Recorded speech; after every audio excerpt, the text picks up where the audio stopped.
folks, welcome back to the channel. We're here today with a Ranger 60, and we're going to be talking about in this video draft capabilities, right? So we get questions about, hey, how do you refill this thing out in the field?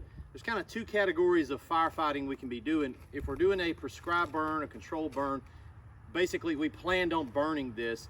In those scenarios, we're usually going to bring out a tanker truck or a whole bunch of water in some capacity so that we can refill our toys as we're going out. And like this would be an attack system. We go out and maintain a fire line, something that's burning, but we've got to replenish that. So you would already have a plan for that with some other apparatus.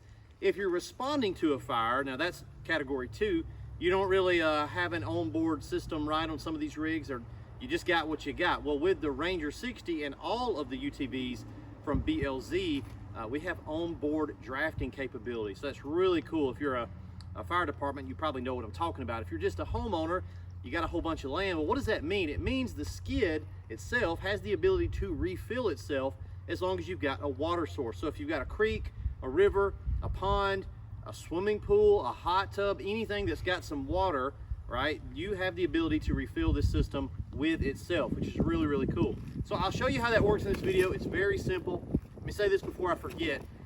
Estimated time to refill this tank from pulling up beside the swimming pool or whatever, getting out of the side-by-side to driving off ready to go attack again with a full tank is under 10 minutes. It's really, really neat.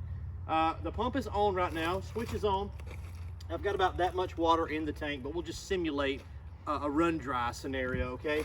Let's run it, boom, spraying, and we ran out of water. Here's what you do. Simply kill the power. We're gonna take the pressure off, all right?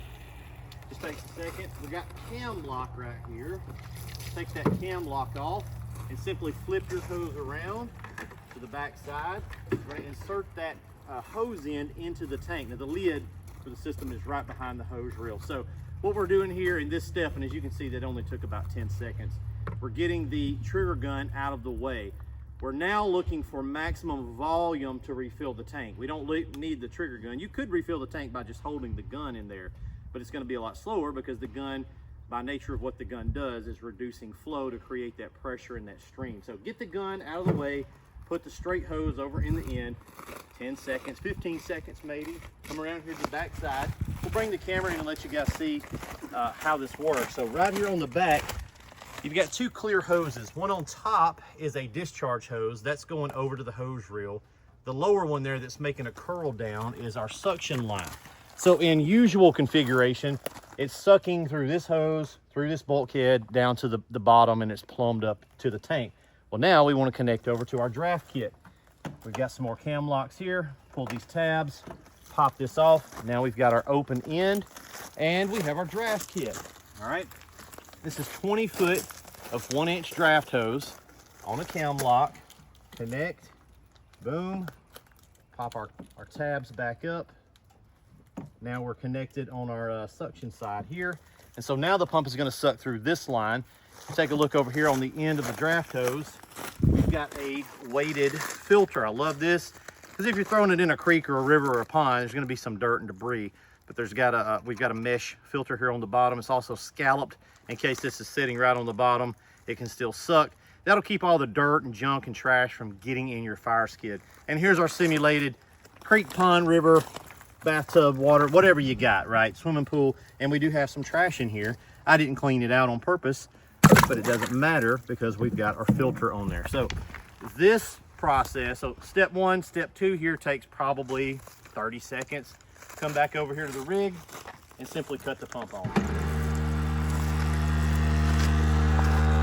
At this point, we are inbounding water. It'll take the pump a few seconds to prime up, and I can listen to the tonality of the pump. It's primed, and there we go. Well, they're still pulling a little bit of air out. One of the beautiful things about the electric redline pump is it's self-priming. There you go. Some of the other pumps on the market, they're completely different style, and you got to kind of fiddle with them, and they don't want to prime themselves. BLZ redline pump is self-priming, so it sucked all that air that was in the way out, got that out of the way, and it basically made itself run again. And there we go. So we're refilling our tank from our simulated water source.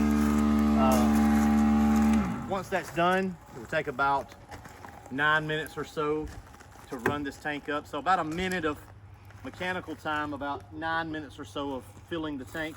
We just reconnect everything and we're back in the fight. Guys, that is draft capability, which is really, really important if you're out there and you got a farm or ranch, big piece of property, and you got a creek or swim pool behind the house. You basically can refill this thing on the run, part of the FightFinity system. So we've got onboard electric charging, infinite runtime, and with a auxiliary water source, infinite water. Guys, we'll see you in the next video. Peace out.